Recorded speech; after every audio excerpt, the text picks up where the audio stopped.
Hello students, how are you all? You must be really excited about the session 2 of air. But I hope you must be taking good care of yourself and you are following the instruction that I gave you in last session. You must be reading the textbook, you must have written down the hard words, you must have even watched the first session. But I think this chapter is very easy. Air. Air is something we have been with our birth. Okay, since we started understanding what is air from our childhood, probably somewhere in the first standard or second standard, correct, no? So it is not a difficult chapter to understand. But in this chapter, we are learning air little bit more deeply. So let's start session 1 without wasting time and learn the topic air very deeply. The atmosphere is a thin blanket of air that surrounds the earth. It protects us from the harmful rays of the sun. It consists of the main nitrogen and oxygen. The content of nitrogen is 78% and oxygen is 21%. Carbon dioxide, helium, ozone, argon and hydrogen are found in the lesser quantities. Nitrogen is very important for plants. Their survival depends on this gas. Oxygen is essential for humans and animals. They breathe in oxygen produced by green plants during photosynthesis.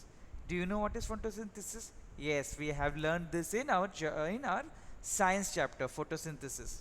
Okay, it's a phenomena of producing food by the plant in the presence of light and air. Okay, and when it is producing its own food, photosynthesis happens, during which the oxygen is given out. The plant inhales the carbon dioxide and exhales the oxygen. Yes, so you all remember this, photosynthesis, very good.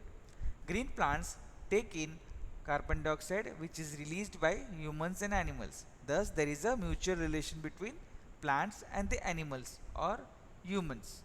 Hence we should protect plants and trees for our own benefits. So do not cut trees, plant more trees. Okay, let's move ahead. The atmosphere is divided into 5 layers.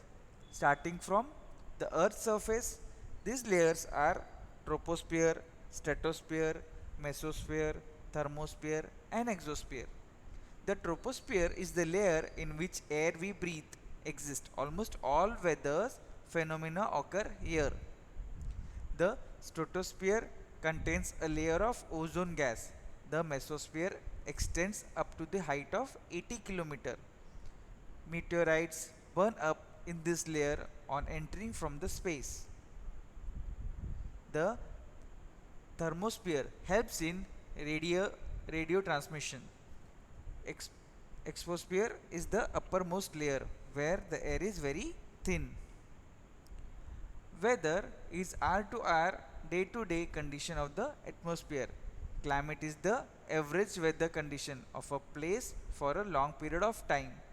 The temperature of the atmosphere remains changing. The degree of hotness and coolness of the air is known as temperature. Isolation is an important factor that influences the distribution of temperature. Most of the isolation decreases when the equator from the equator towards the pole. Therefore, the temperature decreases in the same way. Air above us presses us from all directions with a great force on our body, and our body exerts a counter pressure. Air pressure is the pressure exerted by the weight of air on the earth's surface. As we go up the layers of the atmosphere, the pressure falls rapidly. Low pressure is associated with cloudy skies and wet weather.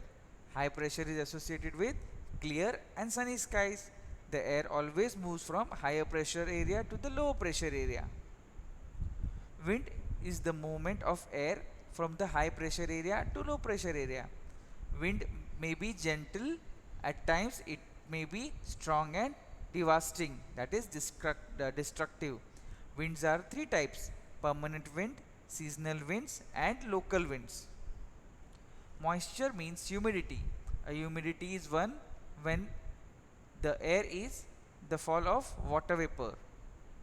On a humid day, clothes take longer to dry and sweat from our body does not evaporate easily.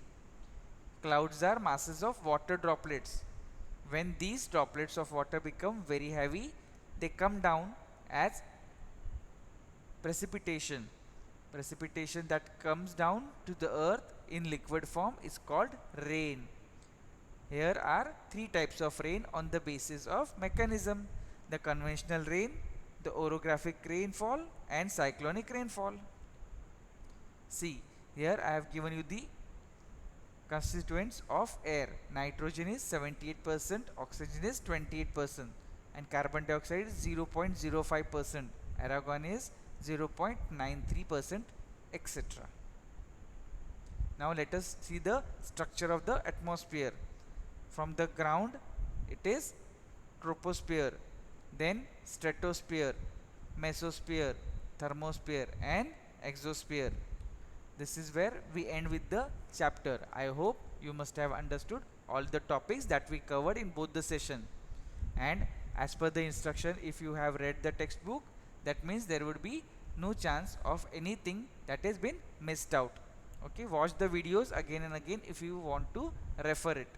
Okay, so very soon I'll send you a PDF of question answers so that you can refer it during the exams. You can write it in your notebook so that you can refer during the exam.